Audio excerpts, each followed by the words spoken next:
Let's go ahead and get started here on day one of the unit test preview, if my pen will cooperate with us here. So again, evens will be the assignment. I'm going to do odds. And just a reminder again, in case somebody's maybe at home today watching this and wanting to get ready for the test, half a sheet of paper, if yours isn't pink, maybe if you're doing it at home and don't want to wait until you get back, find yourself a half a sheet of computer paper, and you can kind of start building a note card to use, well, a note sheet to use on this upcoming test. Okay, simplify the expression as simple as it sounds. When there's plus or minus in the middle, don't make this harder than it has to be. Oh dear Lord, do not multiply this out or turn it into a box, okay? Plus literally means just find the stuff that's alike and roll with it. Don't mess with the exponents, just look at the coefficients, and you're good. So I'm looking around like, is that my only n term? It looks like it.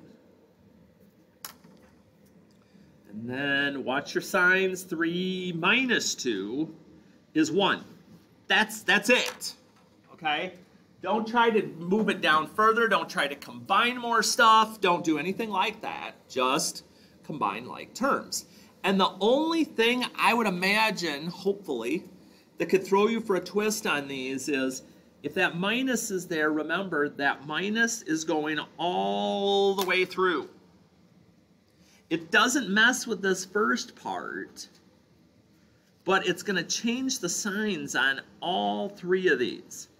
So I'm always a fan of writing that out instead of just trying to visualize it. It'll keep you out of trouble. And then we do what we did on number 1. 8 minus 3, because signs matter. There's my p term. That's the only one.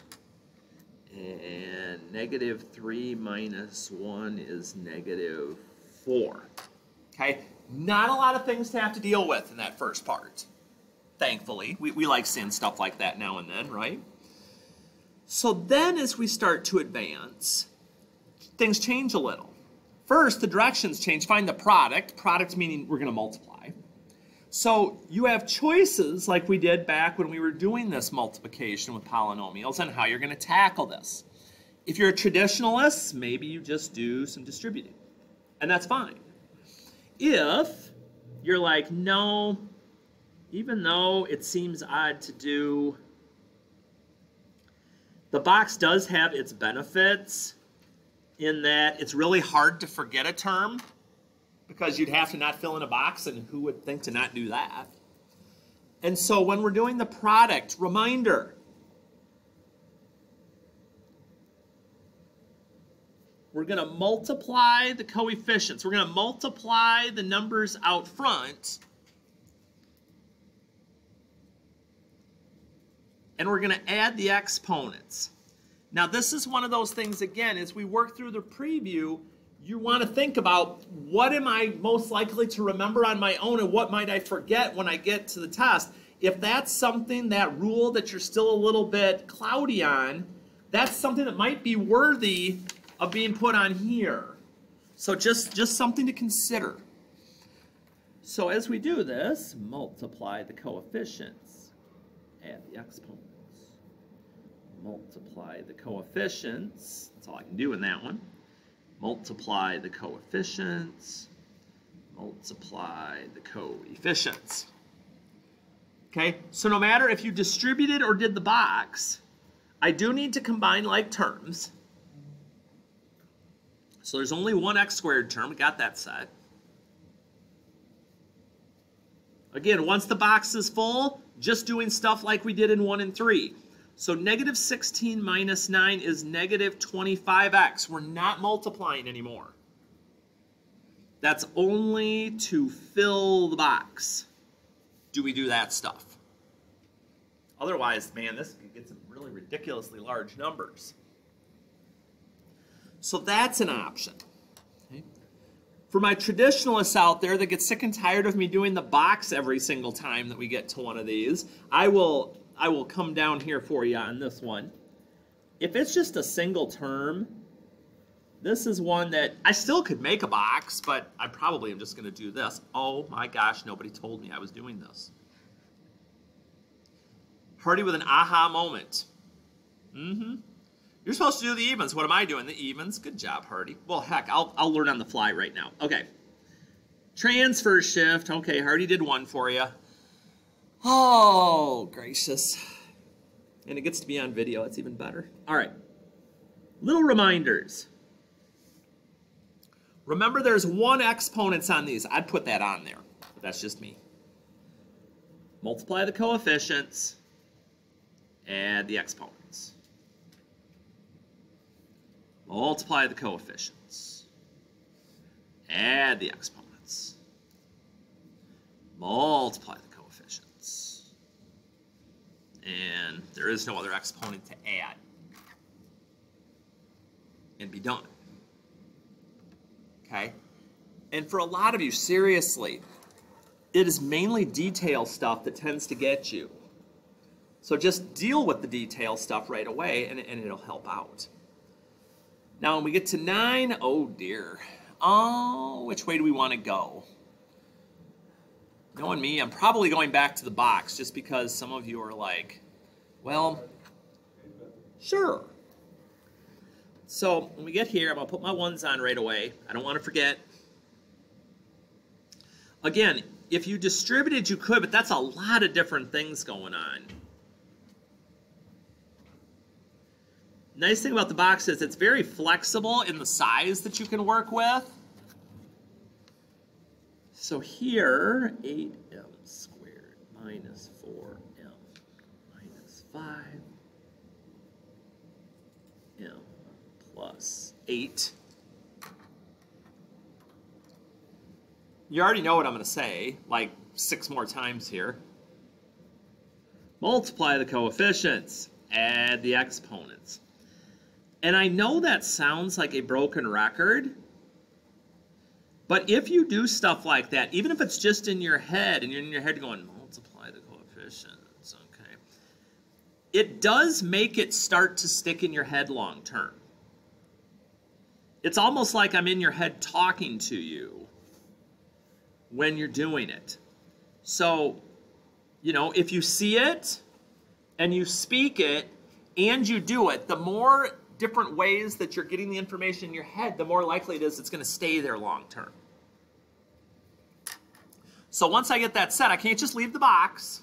I still got to combine my like terms here. And the nice thing again about the box is that most of the time it's going to organize those for you. 64 minus 4 is 60. Negative 32 minus 5, because again, those are both m to the first. And then minus 40. It is all about patience. 2 quick steps, but a lot of patience when you're trying to work through most of that. Now let's see. So that gets us pretty good on the multiply. If I keep those 2 rules straight, that shouldn't be bad. Let's see. I'm just trying to think here for a sec as we go. I'm trying to see. Okay. So as we come over to the next page, sketch the graph of the function, find the domain and range, tell me the end behavior. Okay. So, sketching the graph, we have technology and we are not afraid to use it. Just don't like the glare. Okay. So we're going to do number 11 because I have remembered what an odd number is now. So I can take a peek just to see what it looks like at the start. Okay, one of those funky, snaky looking graphs. Okay.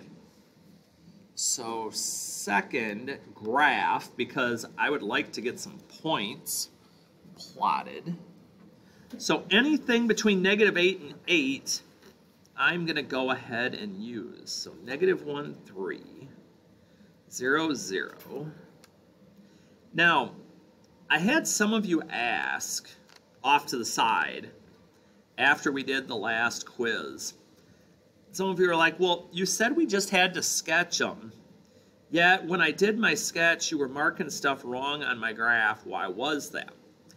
If your graph is similar, pretty similar in look to what this would be, I'm okay with it. But some of you, like if this was the graph, I was seeing like straight lines down. And I'm like, okay, that's not even close. So if that tends to be you, use the chart, plot a few points. We won't have to worry about that part.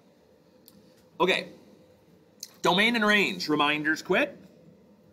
X values, left to right. When you see arrows, and we've talked about this over and over, I don't even have to really think about it with domain. Every single polynomial we graph in here is going to go forever to the left and forever to the right. Parabola, cubic, doesn't matter. We're infinite. However, our range, our y values from bottom to top. Okay. Again, look at the arrows. Bottom, there's an arrow going down forever, so that's negative infinity. And there's an arrow going up forever. Does that mean range will be this every time? No, and we'll see that here coming up in a little bit. But that's something for us to watch out for. The other thing to watch out for is when we get to end behavior. So end behavior, reminder. The x values are always the same. One's positive infinity, one's negative infinity. That'll always be true. And we also have to remember what that means. What's happening to my graph as I go to the left? What's happening to my graph as I go to the right? In other words, what's happening to y as these things go on? So if I'm going to the left, okay, here's the leftmost arrow, because all we care about are arrows in this case. And only you have to ask yourself, is that arrow going up or down? Well, it's going up. You're like, duh. And if you're going up on the y-axis, you're going to positive infinity. Because y goes up as x goes left, and that's true. So then when I switch, when x is going to the right, here's my arrow on the right. That's going down to negative infinity. Because y goes down as x goes to the right. And that's all end behavior is. That's the only part you got to answer is the up-down question. Everything else is pretty straightforward. And this next thing I'm about to do, I know what I'm doing this time when I do it. Because I noticed as I'm looking at the problems, both of the odds are cubics and both of the evens are quadratics, and I wanted you to see one of each. So I'm going to jump back over to number 10 on purpose this time so you can kind of see both of these. So let's see here. Let's go back in.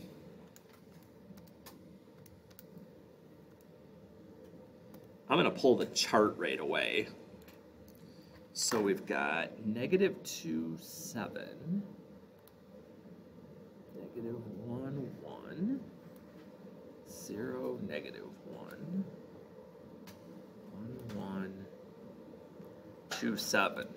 And as you'll be able to see here in a minute, we've got a parabola. We got one of our u's. There it is.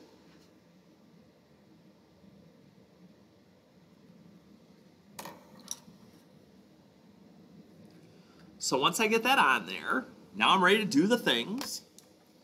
Remember, with domain, we don't have to think. Forever to the left, forever to the right. Every single time. Opens up, opens down, opens both ways. Doesn't matter.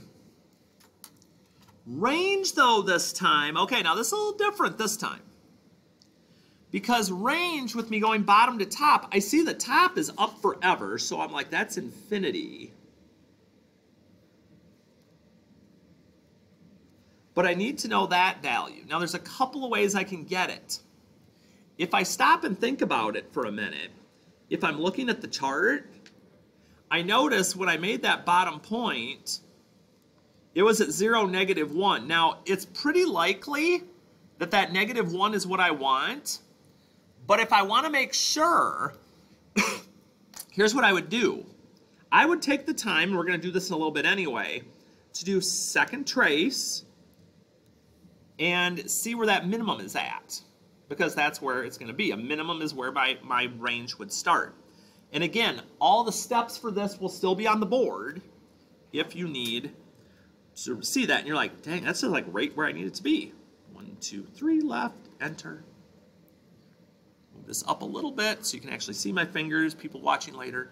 1, 2, 3, 4, 5, 6, enter. And then one more time for the guess. There's our infamous E. Remember, E is 0, 0, -1. So this point right here is 0, -1. And I care about the Y value because that's what range is. -1. And I will not be picky on the whole parenthesis versus bracket thing with that. Technically, it's a bracket because it literally gets to -1. But if you just have that value even, I am very happy with that. And so all we got left now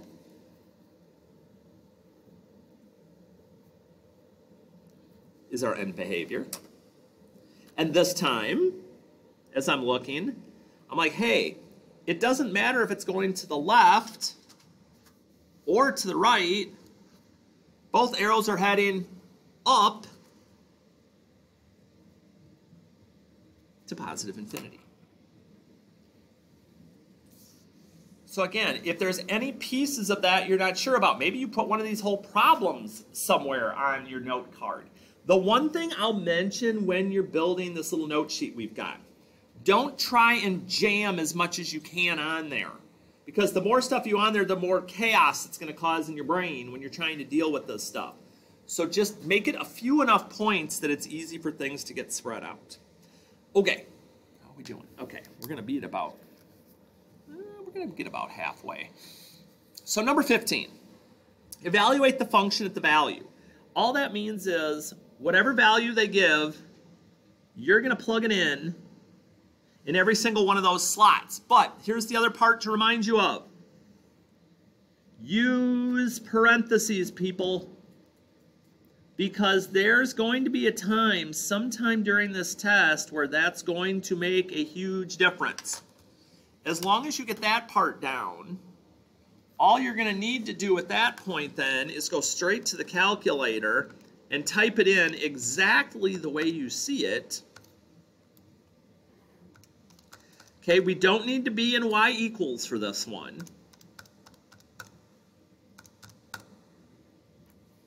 We get that in there. We get a solution. We're done. So don't let evaluate fool you. It's not going to be anything that is hopefully too complex on that front. All right, let's see what else we got rolling here. Write the polynomial in standard form. You're like, okay, it's been a while. Standard form. Biggest exponent to least. So I'm looking around, wherever the largest exponent is, that's my first term. Wherever the next biggest exponent is, or degree, that's my next term. And then we finally get to the last one that's there. Okay, standard form. Biggest exponent to least, biggest degree to least. Then name the polynomial by degree. Okay, so if our degree is 3, that is a cubic. This was way back in the first section when we discussed all these things by degree and how many terms and stuff like that. We have 1, 2, 3 terms. So that makes this a trinomial, okay, like a tricycle. So I would say this. I'll even put these down right here just so you can kind of give yourself a quick mental note if you're not wanting to go way back in the notes. So with our degree, and basically I'm just going to get you through these first 3 because there'd probably be one of these 3 that would be there anyway. So 1 is linear because it makes a line. Okay, a degree of 2 would be a quadratic. It's going to make a parabola. And we just did 3. 3 is a cubic. Again, way back in the beginning of your packet is a listing of these two if you were looking for them. And then when you're looking for the number of terms, one would be a monomial. Mono meaning 1. 2 is a binomial, like a bicycle, meaning 2. 3 is trinomial, and anything above that we just call a polynomial. Okay, we don't have fancy names all the way up for these, just to a certain point. So that's just basically doing some naming. So maybe you have a couple little things to the side with naming just in case. We'll see. So as I keep peeking, and I keep peeking because I keep forgetting how far I want to get. Okay, I'm getting there. Okay, perform the indicated operation. Oh boy. We've got to pay attention when we get to this section on what's going on in the middle. Plus, times, minus, whatever it happens to be. These are not all compositions. We'll see compositions. So here when it's multiply, all that means is I want to do a squared minus 5a times negative 4a minus 3. Old school, box, doesn't matter, but it's multiply, okay? We are not plugging an a into anything. No composition here. That is strictly a label.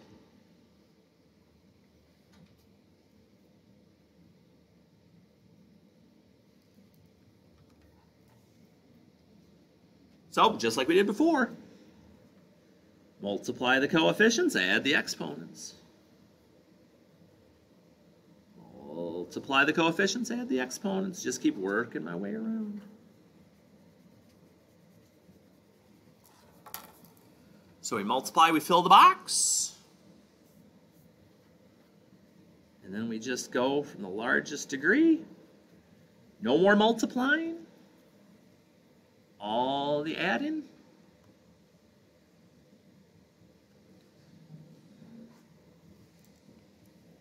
And we're ready to go. So on a lot of these, it's going to end up being like it was back in the first section, where we're just doing basics. It's just a different way of writing it. So 21 is the exact same idea, except now it's subtract. So you're like, okay, so it's x plus 4 minus x squared plus 2.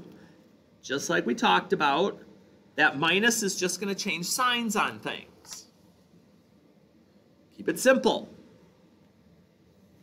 So negative x squared, negative 2, and now just write it in standard form from the greatest degree,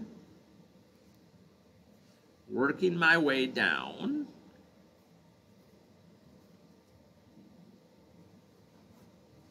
to the least. That's it.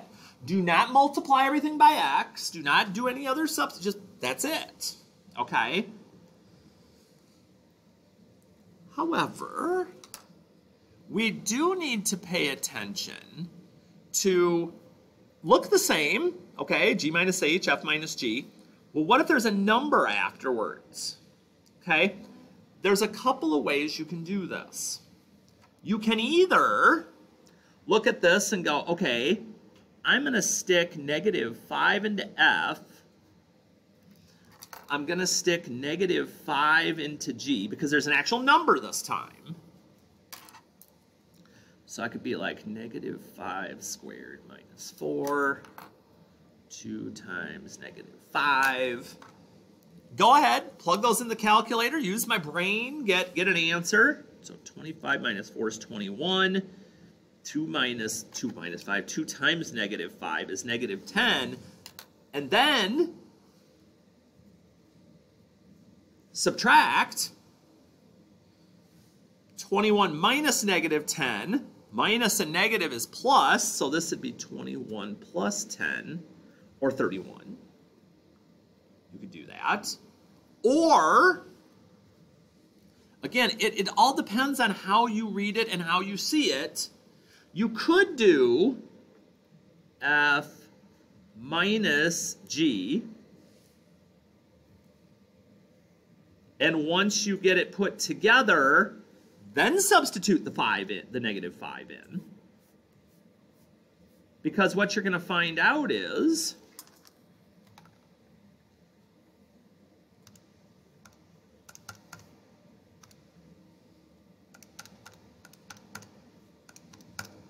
you get the same answer. So either way is going to work when you've got that number to plug in, okay? You're doing add, subtract, multiply. So whichever one makes more sense to you is the route that you're going to want to go with that. And I think I'll get exactly halfway through and then stop. So I got 2 problems left and I'll be exactly halfway through. So 25, okay, a composition. We haven't done a composition yet. When it's little o here, this is the one, and a lot of you wanted to do this on all the problems when we did this on the last quiz. If it's a composition, we work our way backwards. So my first job is to plug 4 into G. So here's my G. Everywhere that I see an X, I plug in a 4.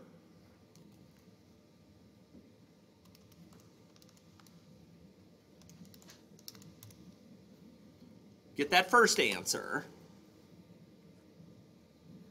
And once I have the first answer, I keep going to the left to my f function, but I'm not plugging in 4.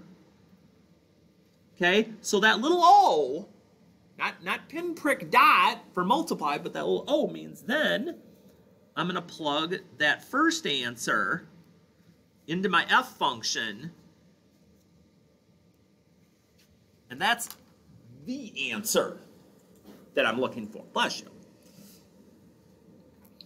So again, just we've got to look for some of those details. Maybe that's a comparison that you put on your note sheet.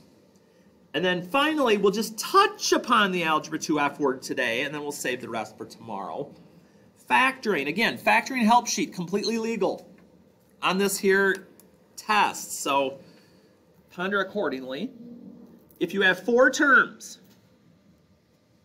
we pair them off. We forget those to exist for a minute. And again, largest number that divides in, you can look in your chart, you can play with your calculator. Smallest exponent. Okay, so again, biggest coefficient, smallest exponent. And once we get here, we've chatted before, work to the side, something like that. Basically, you're just dividing each term by what you took out. 15 divided by 5 is 3. 3 minus 2, because that's our exponent rules, 3 minus 2 is 1. If you can do that in your head, great. Otherwise, again, side work's not a bad thing. 35m squared divided by 5m squared. 35 divided by 5 is 7. 2 minus 2 is 0. The m's go away. So if we reflect a little bit back to when we were doing this originally, what does that tell me? That tells me when I do this whole process again for the second one, I better get this back. If I don't, oh dear, I'm going to be in all sorts of trouble. So I get to the second part, and I go, okay, 18 and 42. Well, Hardy, I'm not sure. Again, the chart can help you here. So you're like, 18, let's try 2. I'm like, okay, 2 works, but 9 and 21, I think 3 goes into both of those still. So 2 and 3, that'd be 6. Let's try 6. We want to get the biggest one. Yeah, I think that's the biggest one. Okay, so I'm going to take 6. So I look at this and I go, all right, so negative 18m divided by 6. Negative 18 divided by 6 would be negative 3. Uh-oh. That doesn't match. Oh, wait a minute. If it's close, but it's just a sign, look, these are both negative. So if I take a negative out, Negative divided by negative is positive. Okay, I'm feeling better.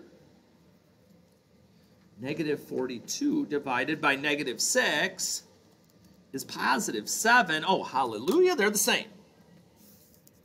And so now to finish, because don't just leave it here, to be completely factored,